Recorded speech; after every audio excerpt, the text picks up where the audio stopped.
अस्सलाम वालेकुम, good evening everyone. मैं हूं आपका होस्ट मुख्तार अहमद। PSL 11 जोश जुनून all out president bye Turkish international hospital और इसके साथ साथ स्पोर्ट्स अरीना जिसे पावर किया जा रहा है वीवर्स की जानिब से, और इसके साथ साथ ग्लोबल सर्विसेज दुनिया भर की सैर करते चले जाइए।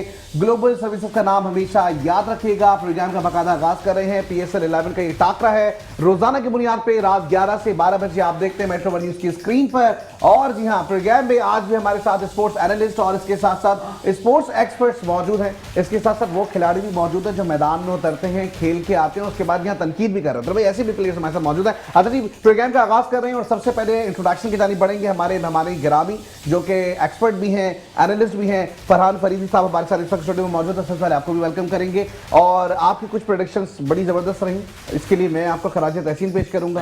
आप उसके मुस्तहिक हैं क्योंकि आपने जो है वो भरपूर तरीके से 2 से 3 टीमों के नाम लिए थे। वो 2 से 3 टीमें हमें आगे होती हुई नजर आ रही है। तो भाई वेल डन, आपकी तरफ से बड़ा अच्छा हमें रिस्पांस नजर आया। अच्छा जी, दूसरी जानिब हमारे साथ इस वक्त मौजूद हैं। आप इंस्टाग्राम उठा लें, आप टिकटॉक उठा लें, आप फेसबुक उठा लें, बड़े मुतहरिक नजर आ रहे हैं। उमैर पाशा नाम है इनका। उमैर पाशा का यूट्यूब चैनल भी है और खास करके स्पोर्ट्स के लिए बड़े मुतहरिक है। सर अस्सलाम वालेकुम। वालेकुम अस्सलाम। अच्छा जी, इसके साथ साथ फैक्ट्स एंड फिगर पे बात करनी है। पुरानी सदी की भी अगर आप जाके कोई फैक्ट्स एंड फिगर उठा के लाएंगे तो हमारे साथ जो है ना वो आतिफ हुसैन साहब मौजूद है और खास करके भरपूर तरीके से नाम तो ऐसे याद किए हुए उन्होंने जैसे मैं छोड़े अभी मैं बोलूंगा नहीं, बाद में बताऊंगा ब्रेक पे जाके कि क्या, लेकिन आपको भी वेलकम करते हैं अपने प्रोग्राम में। और इसके साथ साथ हमारे साथ वन एंड ओनली जो कि मौजूद हैं अब्दुल रहीम साहब। खास करके स्पोर्ट्स इंटरेस्ट तो है लेकिन साथ साथ प्लेयर भी हैं, बड़ा ज़बरदस्त खेलते हैं, मुख्तलिफ क्लब्स के साथ मिलकर जो है वो कोलैबोरेशन में जो है वो मैचेस करवाते भी हैं। तो भाई आपका भी बहुत शुक्रिया, आप हमारे साथ स्टूडियो में मौजूद हैं। और जी हाँ जनाब, तो हम बात करेंगे सबसे पहले PSL के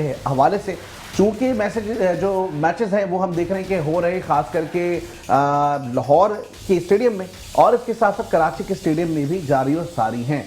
तो भाई अब जो मामला सामने आ रहे हैं जिसपे हम देख रहे हैं कि जी कुछ लोगों ने कहा था, खास करके सबसे पहले जुनैद खान साहब की बात बताऊंगा, तो उन्होंने कहा था स्टार्टिंग में जब मैचेस शुरू हो रहे थे कि भाई ये जो मैचेस होंगे इसमें सबसे बड़ा जो असरअंदाज करेगा वो आपका इन्वायरमेंटल फैक्टर होगा जो अफेक्ट कर सकता है। तो भाई ये बात जो है वो हम देखने नजर भी आ रही है और इसी तरीके से मौसम के साथ साथ वो कहते हैं ना कि मौसम की तरह जो है ना बदल नहीं जाना। तो ऐसा ना हो कि कुछ प्लेयर्स जो हैं वो बदलते हुए दिखाई दे रहे हैं, उनकी परफॉर्मेंसेस बदलती हुई दिखाई दे रही हैं। और कुछ लोग जो बाबर आजम के बारे में बड़ी बातें कर रहे थे कि जी वो ऐसे हैं, उनका ये मामला है, उनको PSL में नहीं होना चाहिए था, उनको जो है वो वर्ल्ड क्लास क्रिकेट खेलनी है, उन्होंने ऐसा करना है। लेकिन ये सारे मामला भी जो है ना वो उन्होंने अपनी परफॉर्मेंस से साबित कर दिया कि वो कितने अच्छे प्लेयर है। तो सबसे पहले फरीद साहब क्या कहेंगे बाबर आजम के हवाले से? देखें, बाबर आजम की फॉर्म में आना पाकिस्तान के लिए खुशाइंद बात है, लेकिन मैं आपको बताता चलूँ कि बाबर आजम ने लास्ट मैच में सेंचुरी बनाई, लेकिन शायद कुछ लोगों को ये नहीं पता कि बाबर आजम ने कितने मैचों के बाद सेंचुरी बनाई। क्या बात, 67 मैचेस के बाद उन्होंने T20 के अंदर कोई सेंचुरी बनाई है। वरना बाबर आजम वो थे जो हर 10वें या 8वें मैच में थोड़ी देर पहले तो मुझे लगा जब आपने बोला मैं आपको बताता चलूं, मुझे लगा कि मैं किसी रिपोर्टर से बात कर रहा हूं, लेकिन अच्छी बात अच्छा है। उसके बाद आ जाते हैं बाबर आजम की ये फॉर्म जो है अभी T20 की, ठीक है। अभी उन्होंने टेस्ट मैच खेलने जाना है बांग्लादेश, वो इंटरनेशनल इन्वॉल्वमेंट होगा, फॉरेन कंट्री होगी, उसके बाद वहाँ देखना है कि वो वहाँ क्या परफॉर्म करते हैं। लेकिन मैं कहता हूँ कि अगर बाबर आजम फॉर्म में आते हैं, परफॉर्म करते हैं, तो सबसे ज़्यादा फायदा उसका पाकिस्तान का होगा और पाकिस्तान से बढ़कर कुछ नहीं है। जिस अंदाज से उन्होंने यहाँ पर रन बनाए हैं तो यकीनी तौर पर उन लोगों के मुंह तो बंद कर दिए हैं जो बाबर आजम तनकीद कर रहे थे मुझ समेत। लेकिन मैं मुतमईन जब हूँगा जब वो इंटरनेशनल मैचों में पाकिस्तान की तरफ से कुछ परफॉर्म करेंगे और कुछ करके दिखाएंगे। और दूसरी तरफ आ जाए मोहम्मद रिजवान की कारकर्दगी बिल्कुल अच्छी नहीं है और उनको किस बेस पर सिलेक्ट किया गया है मुझे नहीं पता। और लेकिन 7 बेग पाकिस्तान का जो अंडर 19 कप्तान रह चुका है, काज़ीम ट्रॉफी में 1000 से ज़्यादा रन बनाए, उसके अलावा पैंटन ट्रॉफी में 750 से ज़्यादा रन बनाए, 4 सेंचुरी हैं काज़ीम ट्रॉफी में, 3 सेंचुरी हैं पैटर्न ट्रॉफी में, टॉप लेवल पे रहा, अच्छी कीपिंग की। लेकिन उसके बावजूद भी 2 कीपर मोहम्मद रिजवान और सेकंड विकेट कीपर गाजी गौरी को टीम में शामिल कर लिया जो टॉप रन गेटर और सबसे बेस्ट विकेट कीपर था, आपने उसको नीचे छोड़ दिया। तो ये होती है यहाँ पर ज्यादती।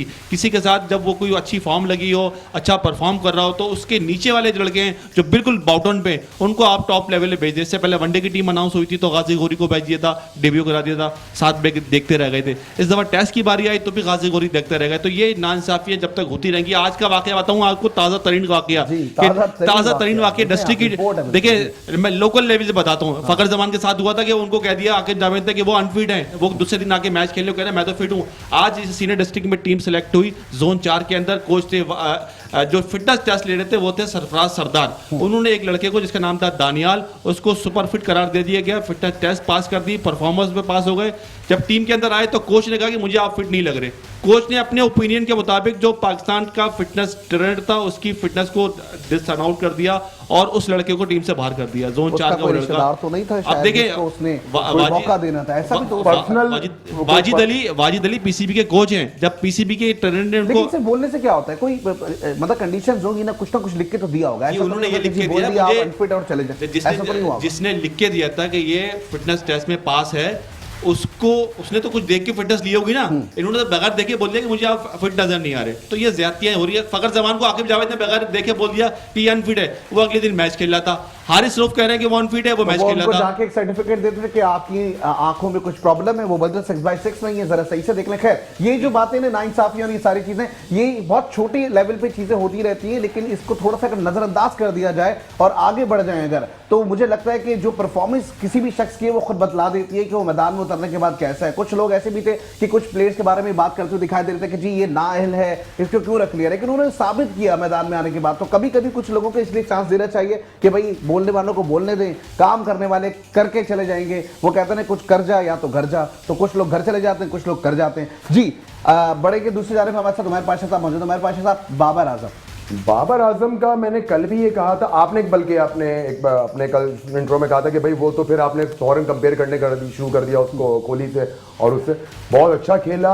बहुत अरसे बाद वो फॉर्म में दोबारा आ गया और बहुत अच्छा लगा। इस तरह अल्लाह करे, मैं तो ये करूँगा कि अल्लाह करे कि वो इसको कंटिन्यूसली लेके चले, आगे जो सीरीज आ रही है उनके अंदर भी चले, क्योंकि एक इंसान पे बैट पैच आता है, जारी बात है थोड़ा बहुत टाइम लेता है, हर प्लेयर के साथ होता है। ये बाबर आजम नहीं, हर प्लेयर के साथ है ये मसला कि इस तरह के खेलते हुए अंदर कुछ उनके अंदर कुछ साल, लेकिन इसका टाइम कुछ ज़्यादा हो गया था। लेकिन अब ये है कि इसने एक परफॉर्मेंस दी है, जाहिर बात है अब आहिस्ते आहिस्ते इसको कंटिन्यूटी, हम तो यही चाहेंगे कि इसको कंटिन्यू करे। और लेकिन शायकीनी क्रिकेट जो होता है ना, अगर उनका जो कहते हैं ना तनकीद जो होती है वो ज़्यादा असर कर जाती है। सर तनकीद पे एक थोड़ी सी आपकी बात वो करूंगा, तनकीद पे तो मुझे अभी एक इस प्रोग्राम से हट के एक चीज़ बोलूंगा। जैसे अभी हमारे यहाँ तनकीद का मसला ये है कि किसी आदमी को ट्रोल करना हो ना तो उसको हम कहीं नहीं छोड़ते। जैसे बाबर आजम का बीच में बाबर किंग, और उसके बाद बेचारा जब वो नहीं कर पाया तो उसके बाद जो हम लोगों ने उसके साथ हाल सोशल मीडिया की ट्रोलिंग, सोशल मीडिया पे अभी रिसेंटली एक छोटा सा वाकया है, अगर आप इजाजत है थोड़ी सी, कि एक मैं गवर्नर साहब के साथ से बताऊंगा कि मैं उनसे बीच में एक मिला भी। अब मेरे शब्बीरुद्दीन हैं, उनके बहुत करीबी भी हैं, मैं उनको पर्सनली जानता हूं। अभी उनकी एक वीडियो बीच में चल पड़ी है, वो आप हमारे मोबाइलों पे भी, कि वो कहीं इनॉग्रेशन करते हुए हाथ को, भाई आप अपने माँ वालिदैन के साथ भी ये करते हो।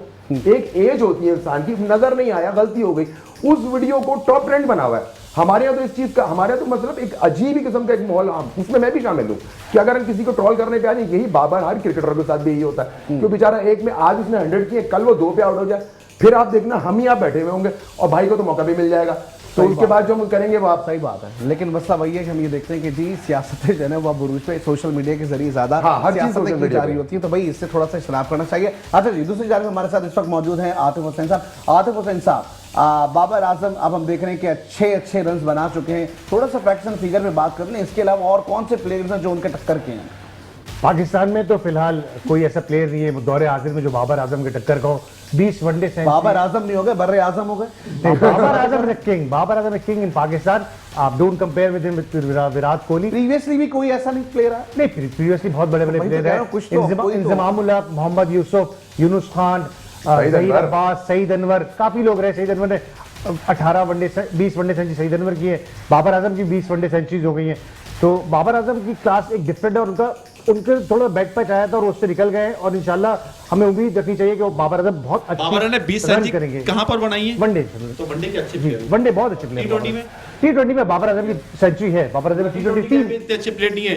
नहीं, देखिए बाबर आजम का स्टाइल एक डिफरेंट स्टाइल है बाबर आजम खेलने का ना। बाबर आजम थोड़ा टाइम लेते हैं पिच पे जाके, उनके साथ जैसे ओटिस गिब्सन ने भी पहले वो मोमेंटम अपना क्रिएट करते हैं, फिर उसके साथ छक्के चौकों की बारिश। उसके बाद ओटिस गिब्सन ने सब उनको एक पैरेलल एक प्लेयर दिया जो दूसरे से हिट कर रहा है, बाबर आजम एक एंड से सिंगल डबल करके आपको विकेट सेव करके रन दे रहे हैं। और फिर जब 8-10 ओवर बाबर आजम गेंद बल्ले पे आने लगती है तो फिर वो भी एक फेयरलेस हिटिंग करते हैं। जैसा कल उन्होंने बताया कि 52 गेंदों पे 50 का मतलब है 190 का स्ट्राइक रेट, जो कम नहीं होता आजकल की क्रिकेट में। ठीक है जी, चलें जी, इसके साथ साथ आगे बढ़ जाते हैं। ऐसे प्लेयर हैं जो कि मैदान में चले जाएं तो छक्के चौके सबके छुड़ा देते हैं। बाबर आजम के बारे में क्या ख्याल है आपका?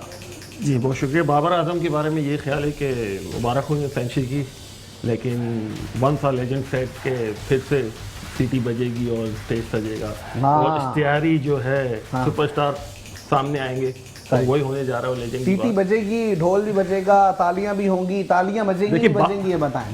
तालियां कैसे बजेंगी? शायकीन क्रिकेट ही नहीं है तो तालियां कैसे बज सकती हैं? देखो हमारे यहाँ जो शायकीन बैठे ना वो तालियां बजा रहे हैं। यार ऐसी तालियां नहीं चाहिए हमें, मैदानों में तालियां चाहिए। मैदान तालियां तो फिलहाल नहीं हो सकती हैं, वो अलग बात है। सोशल मीडिया पे लोगों की गालियां और बहुत कुछ चल रहा होता है, लेकिन तालियां ज्यादा जरूरी हैं, ऐसा है। देखिए बाबर आजम के साथ प्रॉब्लम ही ये भाई ने कहा कि 3 सेंचुरियाँ और 20 सेंचुरियाँ जो भी है कि वो डिफरेंट स्टाइल है, अप्रोच उनकी अलग है, लेकिन जब वो पाकिस्तान टीम को सूट नहीं करती है तो हम उसे किंग नहीं कह सकते।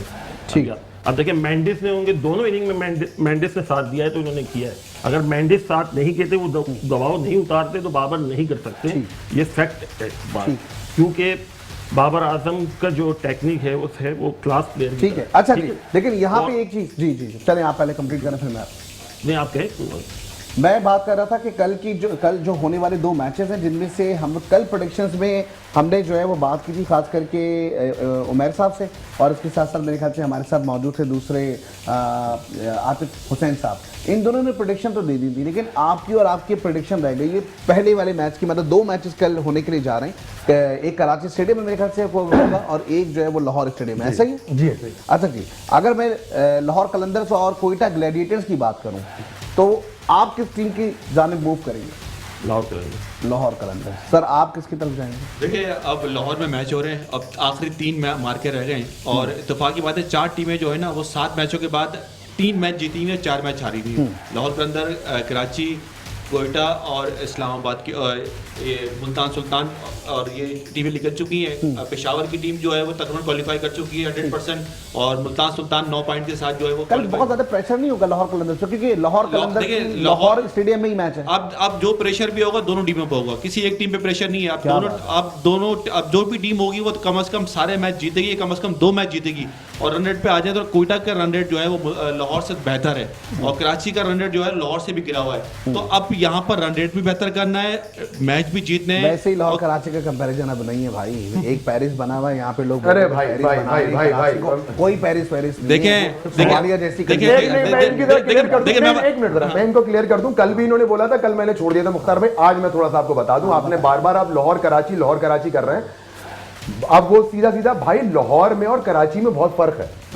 अब हम एज ए एरिया, मैं तो आपको एज ए करूं, वही वाली बात है। मिसाल इस तरह दूं कि एक मोटा आदमी होता है, जब पेट निकल जाता है ना उसका, तो वो हर जगह से निकल जाता है। कराची वो है, और एक लाहौर का चक्कर है वो स्लिम स्मार्ट पेट कम है। अब मैं कहने का मतलब ये है कि पूरा लाहौर जो है ना कराची के आधे 25% में भी नहीं यार। अच्छा चले सही है, अगर आप ऐसी बात अब उसका बनाते हैं फुल डालते हैं। कराची का पंगा चले छोड़े, मैं ऐसी छोटी सी बात करूंगा और क्योंकि ब्रेक का भी टाइम होने वाला है। अगर लाहौर और कराची में आप कह रहे इतना सा है लाहौर और इतना बड़ा कराची, तो भाई कराची में इतना ही सा हिस्सा बना दें लाहौर की। चले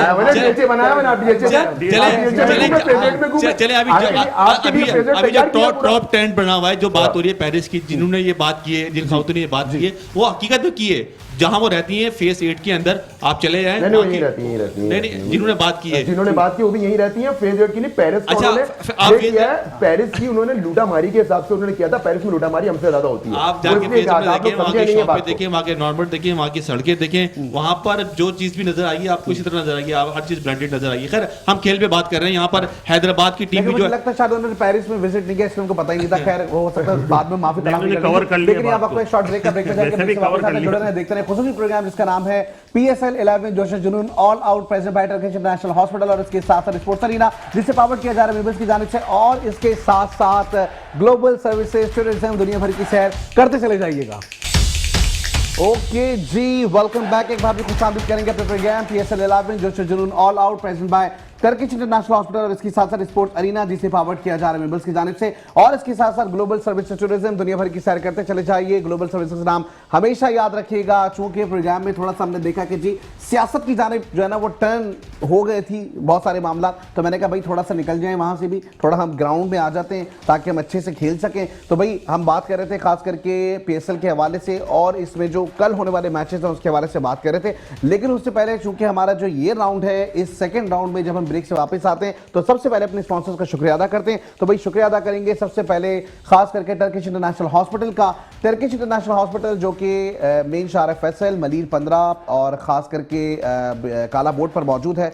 बहुत अच्छी फैसिलिटीज़ इनके पास मौजूद है, हर तरह की ट्रीटमेंट मौजूद है। इसके साथ साथ अगर हम बात करें ख़ास करके इनकी ट्रीटमेंट्स के हवाले से तो भाई बहुत ही मुनासिब पैसों में एक अच्छी ट्रीटमेंट दे रहे हैं। और इसके साथ साथ इनका एक टैग लाइन है जिसमें वो कहते हैं कि जो मेयारी और जदीद इलाज है जो कि जेब पर कभी भारी नहीं होगा। इसके साथ साथ शुक्रिया अदा करेंगे स्पोर्ट्स अरीना का, स्पोर्ट्स अरीना जो कि मलीर कैंट में मौजूद है। और हम ये देख रहे हैं कि मुख्तलिफ स्पोर्ट्स की एक्टिविटीज़ वहाँ पर हो रही हैं और ये भी कि स्पोर्ट्स एक्टिविटी का हिस्सा है तो भाई यहाँ पर भी उनका कॉन्ट्रीब्यूशन है, तो भाई आपका बहुत शुक्रिया। इसके साथ साथ मेबल्स बाय याया सलीम एक बहुत बड़ा नाम है और ख़ास करके पूरे कराची में बड़ा काम करते हुए दिखाई दे रहे हैं, बड़ी बड़ी जगहों पे काम करते हुए दिखाई दे रहे हैं। तो भाई अगर आप भी अपना घर बहुत खूबसूरत बनाना चाहते हैं, आप चाहते हैं कि आपका फर्नीचर बड़ा खूबसूरत हो, आपकी कलर कॉम्बिनेशन बहुत अच्छे हो, तो भाई आपने विजिट ज़रूर करना है। और इसके साथ शुक्रिया अदा करेंगे हम ग्लोबल सर्विसेज टूरिज्म का।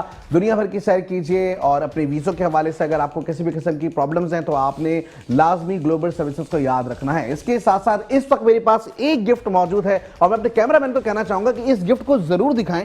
और ये गिफ्ट हमें जो भेजा गया है वो ट्रैवल डिजाइनर की जानिब से भेजा है और ये ट्रैवल डिजाइनर जो है बेसिकली ये एक टूरिज्म कंपनी है और बड़ा ज़बरदस्त तरीके से इन्होंने हमें और भी कुछ चीज़ें हैं। अभी मैंने कहा ज़रा कुछ इस तरह की चीज़ें दिखा दें आपको कि भाई बड़ा ज़बरदस्त सा एक जो है ना इन्होंने ट्रैवल डिज़ाइनर का कप मुझे भेजा है, तो बड़ा शुक्रिया क्योंकि बड़ा अच्छा कलर भी है, मेरा फेवरेट कलर है। लेकिन इनके पास जो सिलसिले बड़े अच्छे हैं, स्कर्दू के हवाले से एक ज़बरदस्त सा इनके पास पैकेज आया हुआ है। तो भाई अगर आप चाहते हैं स्कर्दू जाना, आप चाहते हैं कि जी डोमेस्टिक विजिट करना, तो आपने ज़रूर इनको जो है वो इनकी वेबसाइट पर जाना है और आपने इनसे बुकिंग करवा लेनी है। और अगर आप PSL का नाम लेंगे तो इस पर आपको ऑफ मिलेगा। इसके साथ साथ सऊदी खास करके जो ट्रैवल कंपनीज हैं उनके साथ भी इनके बड़े ज़बरदस्त मुआहदे हैं। तो भाई सऊदी अरब के लिए हज और उम्रे के बड़े ज़बरदस्त से पैकेजेस भी हैं। तो भाई आपने ज़रूर इनके पास विजिट करना है ताकि ट्रैवल डिज़ाइनर जो है वो आपको अच्छे से अच्छा जो है वो अकोमोडेट भी करे और 1% ऑफ दे देगा हमारी वजह से। तो भाई आप हमारे भी शुक्रिया अदा करेंगे, आपका भी बहुत शुक्रिया जी। अच्छा जी, इसके साथ साथ आगे बढ़ेंगे और जो प्रोग्राम में हम खास करके बात कर रहे थे PSL के हवाले से, PSL में होने वाले मैचेस के हवाले से। लेकिन उससे पहले हमारा एक राउंड जिसमें हम अल्फ़ाबेटिक रूल को फॉलो करते हैं और उसके साथ साथ आपको बताने की कोशिश करते हैं कि हर अल्फ़ाबेट से किसी न किसी प्लेयर का नाम ज़रूर आता है। तो भाई शुरू करेंगे फरहान फरीद से। फरहान फरीद साहब, A for B for C for Curtly Ambrose, B for Dean Jones, E for Ijaz Ahmed, F for Fawad, हाँ भाई ऐसे ही Fawad, F G for Graham Gooch, वो है कहाँ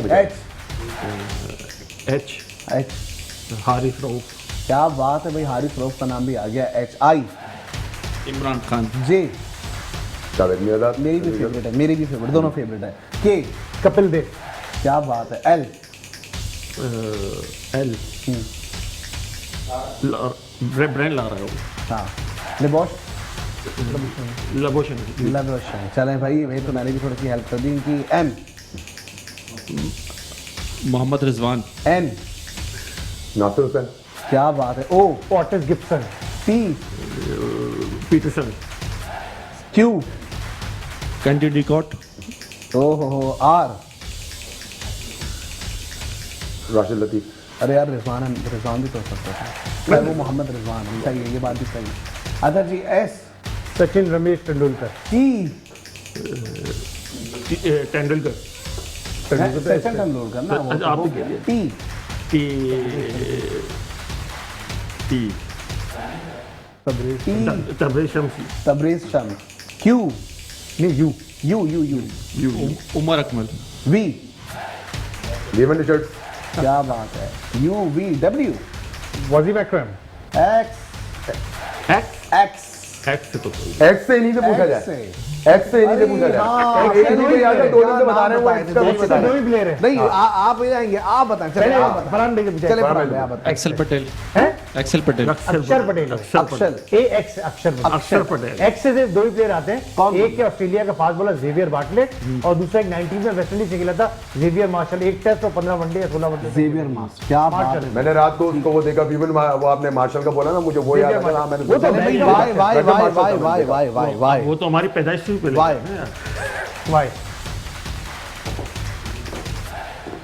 वाई यार वाई नहीं यूनुस खान, यूनुस खान, क्या बात है। जी जी बहुत सारे नाम है। जहीर अब्बास, क्या बात है भाई, जबरदस्त। ये तो एक हो गया एक राउंड, लेकिन इसके साथ जो दूसरा राउंड है वो भी बहुत जरूरी है। अगर मैं उसकी बात करूं तो दूसरे राउंड में हम एक लाइन कहेंगे, उस लाइन से टीम के बारे में बताना होता है। आज जो, क्योंकि कल अब हम देख रहे हैं 2 मैचेस हैं जिसमें 4 टीमें प्ले कर रही हैं, यहाँ 4 लोग मौजूद हैं, तो चारों से एक एक टीम के बारे में खुद पूछ लेंगे।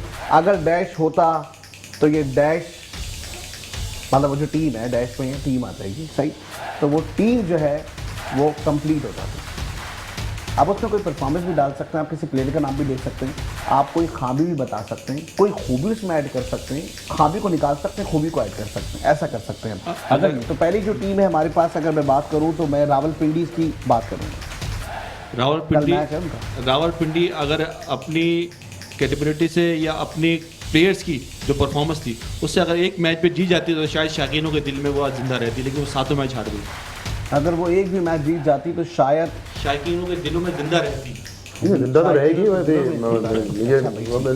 बात तो गलत कर दी। टीम का इंतकाल नहीं हो गया, टीम चलेगी, वो प्लेयर थोड़े से उसके आगे पीछे हो गए। दूसरी टीम मुल्तान सुल्तान जी, चले जी मुल्तान सुल्तान। मुल्तान सुल्तान अगर डैश इस मुल्तान सुल्तान में होता या इसमें ऐसा होता, मुल्तान सुल्तान की टीम वैसे भी अच्छी ही है, उसके अंदर डैश होता तो मेरे ख्याल से और बुरा होता।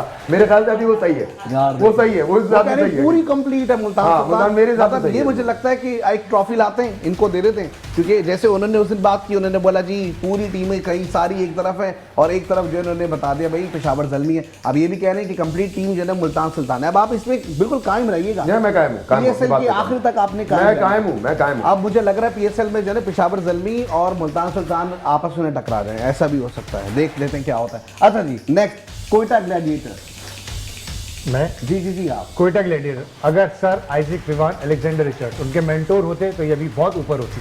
क्या बात है भाई, जबरदस्त। अच्छा जी, उसके बाद एक आ जाएगी आखिरी टीम, खास करके अगर देखें तो लाहौर कलंदर। लाहौर कलंदर, शाहीन शाह अफरीदी का नाम शाहीन लीजिएगा, शाह- कुछ लोग के बहुत अच्छे हैं, मतलब लोग बड़ा पसंद करते हैं। देखिए अभी तो प्रॉब्लम ऐसा प्लेयर पसंद करते हैं या ऐसा कैप्टन लोग पसंद अच्छा नहीं, कैप्टनसी तो नहीं अच्छी है उनकी। अच्छी नहीं है। और बॉलिंग भी पहले थी, नी से पहले जब उनकी नी से प्रॉब्लम नहीं हुई थी, जब उनका पेस भी था, लाइन लेंथ सब अच्छी थी। शादी से पहले अच्छा खेलते थे, शादी से तो मैं नहीं कहूँगा, लेकिन ये है कि इनका जो नी प्रॉब्लम के बाद उनका सारा एक्शन एंगल आप देखें टोटली। इंजरी शादी की बाद हुई है, शादी से पहले? सर भाई टीम के अंदर ज्यादा दामाद ही है, अब वो अकेला नहीं है, और भी कई सारों के दामाद मैं पूछ रहा हूँ उनकी इंजरी और अरे यार मैं जनरल नॉलेज नहीं मैं बताता हूँ शादी से पहले इंजरी, शादी से पहले मैं बताता हूँ दोनों साथ है। उनकी जब इंजरी हुई और गैप आ गया, उसी दौरान शादी हुई थी। बिल्कुल ऐसा ही है, बिल्कुल चले ऐसा ठीक ही है, है। चले सही है, लेकिन वो इंजरी इंशाल्लाह हमारी दुआएं हैं कि वो जल्दी से सही हो जाए। इंजरी तो सही हो चुकी है, अच्छा हो चुकी है, बॉल का पेस नहीं आ रहा, लेकिन अभी तक मैं कह रहा हूँ इंजरी के बाद से वो शाइन नजर नहीं आ रहा। इंशाल्लाह वो और प्रैक्टिस करेंगे और अच्छे हो डेथ जाएंगे। ओवर्स में प्लेयर उसको खेलने से घबराते थे, वो इंतजार करते और आपके सामने 22-25 रन डेथ ओवर में वो एक ही ओवर में, मतलब वो एक टेम्पो, वो लेकिन वो जो आपने बोला ना प्लेयर्स घबराते थे, वो तो एक एरा था, वो बड़े लोग थे, वो वसीम अकरम, मकाई, शोएब अख्तर, वो जो एक थी ना। नहीं, जिस तरह आमिर अच्छा, का ये जो era था। बॉलिंग की बात आमिर, आपने बड़ी अच्छी आमिर, बात की है। आमिर। अभी इन्होंने जो बात आप की, सब लोग तीन एक नाम players के मिस कर रहे हैं, listen, वसीम listen, वकार, आमिर, मोहम्मद आसिफ। ठीक है, चलेगा मोहम्मद यार, आसिफ। लाइफ में उससे बड़ा बेहतरीन बॉलर नहीं वो हाँ अच्छा, लेकिन वो एक प्रॉब्लम हुई थी उसकी। यार यहाँ मैं मुझे बोलने नहीं देता, ये हमारी टीम खुद ही शुरू हो जाती है, मैं कहता हूँ मैं क्या करूँ। अच्छा, लेकिन मैं एक बात के ऊपर आ रहा था, आपने बड़ी अच्छी बात की, वसीम अकरम का नाम लिया, शोएब अख्तर का नाम लिया आपने कहा कि ये वो प्लेयर हैं कि जब ये मैदान में आते थे तो टीम भाई घबराती। मैंने तो लाइव शो में देखा शोएब अख्तर जब बॉल करा रहा था। आपको लगता है कि अभी जो ये 8 टीमें खेल रही हैं, इसमें से कोई एक भी प्लेयर ऐसा बता दें कि अगर वो ग्राउंड में खड़ा हो तो टीमें डरती हों? ना बॉलर के बेस्ट प्लेयर। देखिए अभी इस वक्त बॉलर की बात कर लें, बैट्समैन की बात कर लें जी। देखिए अब T20 जो फॉर्मेट है ना, इसमें कोई किसी से नहीं डरता, क्योंकि आप जितना फास्ट बॉलर क्यों ना हो, अब आपके पास जो बैट्स हैं और जो आपकी टेक्निक है, जो ग्राउंड की बाउंड्रीज है। मैं पीएसएल की बात नहीं कर रहा, मैं कह रहा हूं वैसे इनमें से बात कोई करें, प्लेयर जनरल ऐसा बात है कि जो इंटरनेशनली कहीं जाए तो दूसरे बंदे घबरा जाएं, भाई अगर ये मैदान में आ गया तो हमारी तो गिल्लियां चले जाएंगी। नहीं है पाकिस्तान टीम में पाकिस्तानी टीम की बात, पीएसएल में ज्यादातर तो पाकिस्तानी मुख्तलिफ फॉर्मेट है। अगर आप टेस्ट की बात करें तो पाकिस्तान में टेस्ट में कुछ ऐसे खिलाड़ी हैं जो दुनिया में जो तहलका मचा सकते हैं, जिसमें हमारे पास जो है सऊद शकील है, बाबर आजम है। सऊद शकील तो कोयटा ग्लैडिएटर्स को लेकर चल रहे हैं, टेस्ट की बात कर रहा हूँ, उसका रिकॉर्ड अभी भी टेस्ट मैच में अबव 50 एवरेज है और उनकी 2 डबल सेंचुरियां हैं और 7 सेंचुरियां हैं। उनकी 12 इनिंग में जो है वो 8 से इनिंग जो थी ना वो डबल फिगर। तो अब क्या हो गया पीएसएल में आके भाई? टेस्ट प्लेयर हैं वो, T20 प्लेयर ही नहीं है, तो क्यों रख लिया उनको? और वो भी कैप्टन बना दिया। बाबर भी T20 प्लेयर नहीं है और पाकिस्तान टीम में रखा हुआ था। एक प्लेयर है पाकिस्तान। तो आपने जो अभी कैप्टन बनाया हुआ T20 का जो है वो क्या है? फ्रेंचाइज मालिक है जिसको वो आपने जो कैप्टन अभी जो T20 पाकिस्तानी टीम का मालिकान किस तरह जाती है वो? फ्रेंचाइज की टीम हो जिसको चाहे बनाए। आप ये कह रहे हैं कि मालिकान की ज्यादा की बात कर रहे हैं पाकिस्तान। सलमान अली आगा भी T20 प्लेयर नहीं है, उन्होंने पाकिस्तान का वनडे का बनाया हुआ है। प्लेयर और वो उसका बेस्ट प्लेयर है वो, लेकिन वो चक्कर उसको T20 आप पे क्लेम आ जाएगा, मैं पहले बता रहा हूं। आप पे नहीं, क्लेम आने मैं वाला तो है। फैक्ट एंड फिगर की बात करूंगा, आ जाएं, मैं आपको बता देता हूं। उन्होंने एक सिंपल सवाल किया था। ये बात मैं नहीं कह रहा, आप किसी भी बड़े राशिद लतीफ को ले लें, वसीम अकरम को ले लें, रमीज आजा को बोले, सबका ये है कि ये पाकिस्तान टीम में वो खिलाड़ी कप्तान बने हुए हैं जो उस फॉर्मेट के खिलाड़ी नहीं है। आप चाहे वनडे में आए या टेस्ट में ठीक आए, है, घबराना नहीं है, शर्माना यार, नहीं है, लेकिन मेरी यहाँ पे जान वक्त पहचान हुआ की एक अच्छी शॉर्ट है, वो तो ब्रेक का, हम जान ब्रेक पे पहचान जाएंगे, है, ब्रेक से आपको वापस पता आते जुड़े रहें, देखते रहें खुसूसी ट्रांसमिशन मेट्रो वन न्यूज की स्क्रीन पर बराह रात 11 से 12 बजे पीएसएल 11 जोश जुनून all out present by Turkish international hospital और उसके साथ साथ स्पोर्ट्स अरीना, जिसे पावर्ड किया जा रहा है मेबल्स की जानिब से, और इसके साथ साथ ग्लोबल सर्विसेज टूरिज्म, दुनिया भर की शहर करते चले जाइए। वेलकम बैक, एक बार फिर शामिल करेंगे अपने प्रोग्राम पीएसएल 11 जोश जुनून all out present by Turkish international hospital और उसके साथ साथ स्पोर्ट्स अरीना, जिससे पावर्ड किया जा रहा है मेबल्स की जानिब से, और इसके साथ साथ खास करके ग्लोबल सर्विसेज टूरिज्म। और इसके साथ साथ अब हम देख रहे हैं कि हमारे साथ मौजूद है एक और ब्रांड जिसका नाम है ट्रैवल डिजाइनर। तो भाई दुनिया भर की सारे करते चले जाइए और इन तमाम ब्रांड्स को याद रखिए। अच्छा जी, अब हम आगे बढ़ेंगे और खास करके जो बात हो रही थी वो हो रही थी कि दहशत फैलाने वाला मैदान में वो कौन सा ऐसा प्लेयर है कि जिसके आने से जो सामने प्लेयर होते हैं वो घबरा जाते हैं, या कभी कभी कोई अच्छा प्लेयर अगर आ भी जाए तो वो सिर्फ उसकी आहट से ही घबरा जाता है। तो भाई अभी हम ब्रेक पे थे और ब्रेक से पहले ही आपने कुछ गुफ्तगू की जिसमें आपने कहा वसीम अकरम, फिर आपने एक नाम लिया शोएब अख्तर का। इसी पे मैं बात करना चाह रहा था, कंटिन्यू करना चाह रहा था। शोएब अख्तर का मैं अभी भाई इनको यही बता रहा था कि मैंने लाइव देखा था कराची, वो वैसे भी उसको तो कई दफा, लेकिन उसका जब एक एरा ऐसा होता था वो ग्राउंड में चाहे वो फील्डिंग में खड़ा हो और जब वो बॉल पकड़ के आया तो बैट्समैन और खास तौर पे गांगुली, और उसका तो बहुत ज्यादा वो बना था कि गांगुली की शक्ल और इंडियन टीम के साथ कोई भी टीम उसको देखते के साथ ही ना अजीब, और उसको जो क्राउड में हम बैठे देख रहे होते थे जब वो आ रहा अपने लंबा रनअप उसका होता था और वो टाइम था। लेकिन अब जो है ना, सॉरी फॉर से दैट, कोई एक प्लेयर, कोई सिंगल प्लेयर मुझे उस लेवल का, शोएब अख्तर की बात नहीं कर रहा, उस टाइम में वकाई न्यूज वसीम अकरम, लेकिन अब वो आपको वो चीज अच्छा वो एरा मोहम्मद आमिर, ये 97 की बात है जब शोएब अख्तर 97 में अपना डेब्यू किया। उसी वक्त मोहम्मद जाहिद ने भी अपना डेब्यू किया और उसी वक्त शब्बीर अहमद भी थे, और उसी वक्त जो है वो पाकिस्तान के बाद 2 डब्ल्यूज भी मौजूद थे और आकिब जावेद भी थे। पाकिस्तान उस वक्त फास्ट बॉलर में दहशत की अलामत था। अजहर महमूद और अब्दुल रज़ाक भी थे, और मीडिया पेसर में पाकिस्तान के बेस्ट ऑलराउंडर अजहर महमूद अब्दुल रज़ाक थे। वो एरा ऐसा था कि पाकिस्तान के पास दुनिया के जबरदस्त दहशतगर्द मौजूद थे जो किसी भी टीम को तहस नहस कर सकते थे, और साथ साथ सकन मुश्ताक जैसा ऑफ स्पिनर जिसने उसी वक्त ही जो मिस्ट्री बॉल दूसरा इजाद की थी, और उस वक्त पाकिस्तान के बाद मुश्ताक अहमद भी मौजूद थे, उसके बाद भी दानिश कनेरिया भी आए, फिर उसके बाद यासिर शाह भी आए। पाकिस्तान के पास मुसलसल बॉलिंग अटैक, आमिर का दौर भी आया, आपने देखा आमिर का तो अभी भी स्टिल नाउ आमिर उसका एक बैट पैच है ना, बहुत अच्छा की बात बताऊं, आमिर के साथ साथ मोहम्मद आसिफ वो बॉलर था जिसे दुनिया ने उस वक्त तो शायद नहीं पहचान सके, लेकिन जब वो चला गया उसके बाद आज तक उसकी जो बॉलिंग पर रिसर्च होती है कि आमिर ने वो बॉलें इसको हमारे भी आया था मोहम्मद समी, आप भूल गए। जी मोहम्मद समी की स्पीड आपको बताऊं, एक मैच में उन्होंने शोएब अख्तर से ज्यादा स्पीड मारी थी 163 स्पीड पे, जिसमें बाद में ये हुआ कि ये मशीन खराब है, लेकिन आज भी वो क्लेम करते हैं मोहम्मद समी कि वो मेरी फास्टेस्ट बॉल थी, जो कि पाकिस्तान के खिलाफ वैसे भी 159 नाच ना जाने आदम तेरा, क्या मतलब ना जाने। मोहम्मद समी पाकिस्तान के क्या दुनिया के फास्ट बॉलर थे, और शोएब अख्तर कहते हैं कि अगर मुझसे कोई तेज बॉलर था तो शायद वो मोहम्मद समी था, लेकिन मोहम्मद समी ने अपने आप को थोड़ा सा जाया कर दिया। क्या किया, लेकिन मोहम्मद समी की दहशत जो थी ना उस वक्त, उन्होंने अपने पहली टेस्ट में 11 विकेटें हासिल की, उसके बाद पाकिस्तान को कई टेस्ट तना जिताए। मोहम्मद समी जो है वो बस इतनी सारी तारीफें तो बहुत सारी हैं, डिटेल में आपने पाकिस्तान के प्लेयर के नाम होने बहुत ज्यादा, आपने मोहम्मद समी का नाम बताया, आपने शोएब अख्तर का नाम बोला, आपने कौन सा नाम बोला? मैंने कई सारे नाम बोले, कई सारे नाम बोले, मैं खुद भी सोच रहा हूँ क्या नाम किसका बोला। मुझे आधा मिनट है, मैं आपको इससे थोड़ा और पीछे लेके जाऊंगा। ये पाकिस्तान का एरा था, इससे एक पीछे एरा था, नहीं पाकिस्तान का नहीं, एक इंटरनेशनल क्रिकेट एरा था 70s का और 80s का। उसमें एक मशहूर थी काली आंधी, उसमें उनके पास विंस्टन वॉल्टर डेविस होते थे, वेस्ले हॉल होते थे, मैल्कम मार्शल होते थे, जोएल गार्नर थे, सारे टॉर हाइट जो खतरनाक बॉलर जो यहाँ गेंद करते। और एम्ब्रोज 80s में है ना, ये मैं 70s की बात कर रहा हूँ, एक क्लाइव के जमाने में जो यहाँ बॉल करते थे और उस जमाने में हेलमेट्स भी नहीं होते थे और बैट्समैनों के लिए कब्रिस्तान हो जाता था वेस्ट इंडीज के खतरनाक। खासतौर पे सुनील गावस्कर को अगर आप देखो, उसने पहली बार उस आदमी ने अंदर भी यहाँ पे पैड पहनने का रिवाज उसने डाला था। और ऐसे में उन बॉलरों के खिलाफ अगर कोई ट्रिपल सेंचुरी बनाता है तो फिर उसको सलाम है। बिल्कुल हनीफ मोहम्मद साहब, लिटिल मास्टर हनीफ मोहम्मद का नाम भी आ गया। 499 रन भी उनके हैं हनीफ मोहम्मद साहब के, पाकिस्तान के लिए एजाज आदमी जो ब्रायन लारा ने 501 बना के तोड़ा है। क्या बात है। अच्छा जी, दूसरी जाने बात आ जाते हैं अब अब्दुल रहीम साहब के जाने। अब्दुल रहीम साहब आप बताएं। मैं तो स्पेशल से बता देता हूँ, बॉलर तो इतना कोई खास स्पेशल से ही बता रहे हैं जो एक ऐसा शख्स जो कि जिसकी दहशत है। क्योंकि मैं तो दहशत में इसलिए बताऊंगा क्योंकि मेरे पास कुछ दलील भी है उस बैट्समैन के लिए बताऊंगा, क्योंकि बॉलर तो ऐसा कोई नजर नहीं आ रहा। हमारे जो है फरहान साहब, फरहान जो है वो काफी बॉलर को डिस्टर्ब कर रहे हैं, जिसकी मिसाल सबसे है कि बुमराह को अटैक से हटाया तो वो फरहान ने अटैक करने ही नहीं आया बुमराह, उसकी वजह से क्योंकि फरहान साहब बिल्कुल सही कहा कि दुनिया में अगर पाकिस्तान का कोई इस वक्त खतरनाक दहशतगर्द बल्लेबाज T20 का है तो वो साहबजादा फरहान ही है। और आपको मैं एक यंग बॉलर की बात बताऊं, आज कोई मेरी बात को नहीं मानेगा लेकिन शायद 1 साल बाद या 6 महीने बाद पाकिस्तान के साथ एक दहशतगर्द बॉलर आ रहा है जिसने PSL में भी अली रजा, बिल्कुल सही कहा आपने, जिसने दहशत छोड़ी है और वो काजन ट्रॉफी में फाइनल में 5 भाई ये तो प्रोग्राम में दहशतगर्द आ रहा है पाकिस्तान के साथ बॉलर की आवाज तो हल्की रही है। आप ये बोले कि दहशत फैलाता है जिसके आने से मैंने पकड़ लिया अली रजा, बिल्कुल अपनी बॉलिंग की दहशत छोड़ी है। और 145 146 अभी लिखा रहा है, उसकी उम्र 20 साल है, 2 अंडर 19 वर्ल्ड कप खेल चुका है वो। और पाकिस्तान की टीम पे दस्तक दे रहा है वो, और नजर आएगा इंशाल्लाह बहुत जल्द कि वो पाकिस्तान का फास्टेस्ट बॉलर नजर आएगा इंशाल्लाह। क्या नाम है? अली रजा, पेशावर से खेल रहे हैं, बहुत वो जबरदस्त। अंडर 19 में वाकई में दहशत इंडियन बैट्समैन को बड़ा उसने तंग करके रखा हुआ था इसी अंडर 19 वर्ल्ड कप। जी अली रजा पाकिस्तान शाहिद से। हाँ, और मेरी उनसे मुलाकात हुई थी 1-2 साल पहले जब कराची में सियालकोट की टीम फाइनल खेलने आए थे UPL में।